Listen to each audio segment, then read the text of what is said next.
I've rambled on enough. I'll open it up for questions. I don't know if I just hit the mark, but yeah. When do you think the energy absorbing cars will go into revenue service? We should start around September.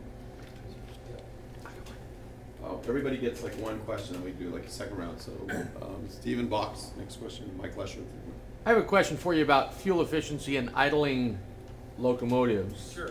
And what your policy is. A lot of times when operators are at the end of their line, they'll keep things running for whatever purpose. What's your policy on? Was this a stage question? No, I don't know. It's my pet peeve. Well, let me tell you something. When I got here, that's one of the first things I drew was implementing the shutdown policy. And I don't know if you know what some of these idling locomotives burn per hour, but I came on board Friday the 16th.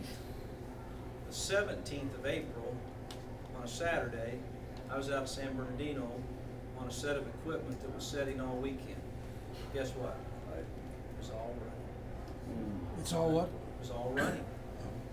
And I said, what do you think that this unit burns per hour? And they said, I don't know. Nobody ever asked me that. I said, well, let me tell you. You know, some of these HEP units that drive the...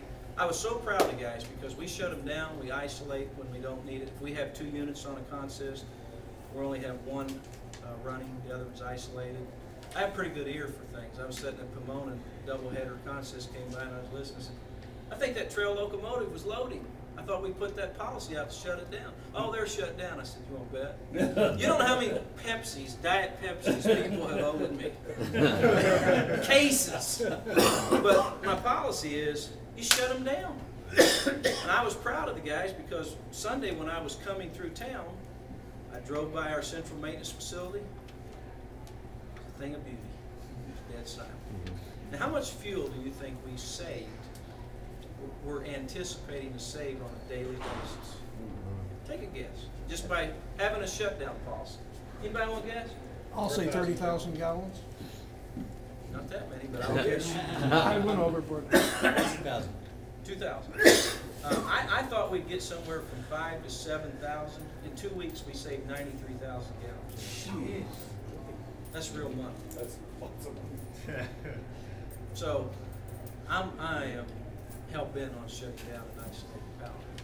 And I think the last 2 weeks is a pretty good indication of what kind of results you can have when you do that. It's not only right, financially responsible, but it's environmentally responsible.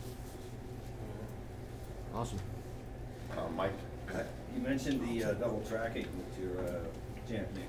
I haven't heard of that in 3010, but is that in your long-range plan or Metro's long-range plan?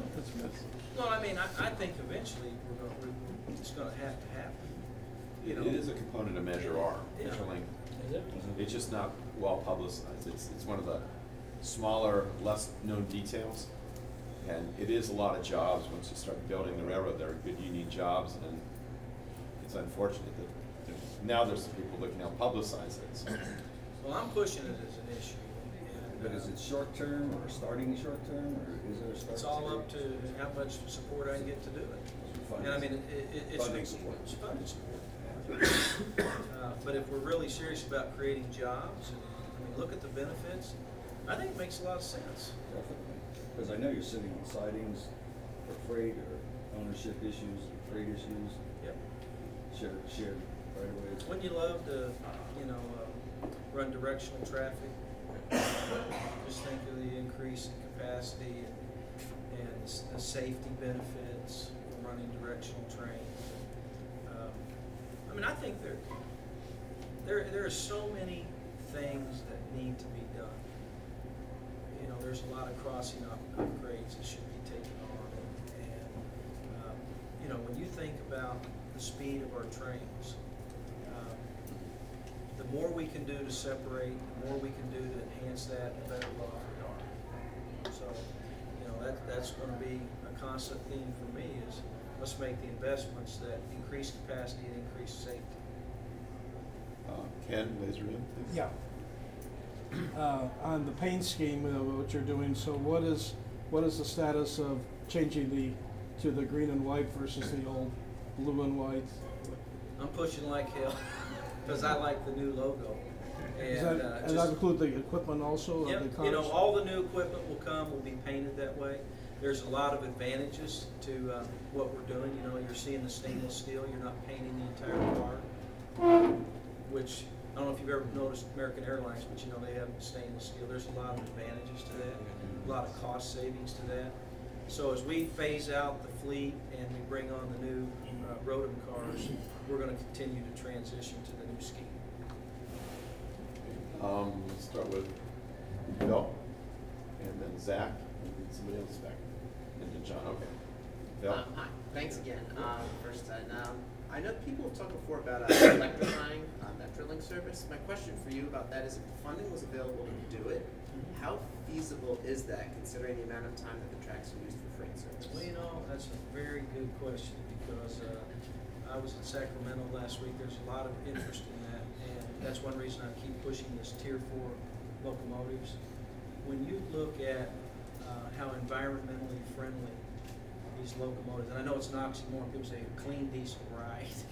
You know, but these are pretty efficient, and you know, when you look at the cost with the electrification and then the freight, I mean, that would be a tremendous cost to the public. And then what people don't realize, you still got to generate that power. That electricity to move that train's got to be created somewhere.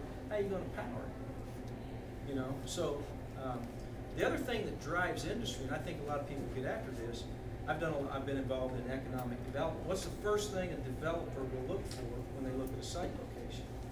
One of the first things, other than taxes. Sewage, water. Cost of electric, power.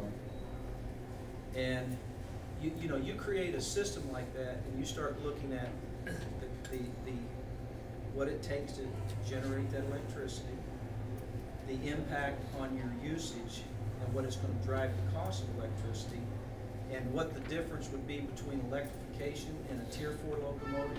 I don't think you could ever make the case for it. That's my personal opinion. I'm gonna dovetail with Stephen here. You said in 2 weeks you saved about 93,000 gallons with the shutdown policy. How much does a gallon cost? About $2. Now, don't you hold me to that number, because that was the first 2 weeks. But, you know, that's 9,000 gallons a day. When I first put it out, I thought we'd get somewhere between 5 to 7. So I want to make sure that run rate's right. So, you know, I'll be a little bit conservative, but, you know, theoretically, we should save somewhere, you know, hopefully around $3 to $4 million a year just in fuel cost, just by shutting down equipment when you're not using it.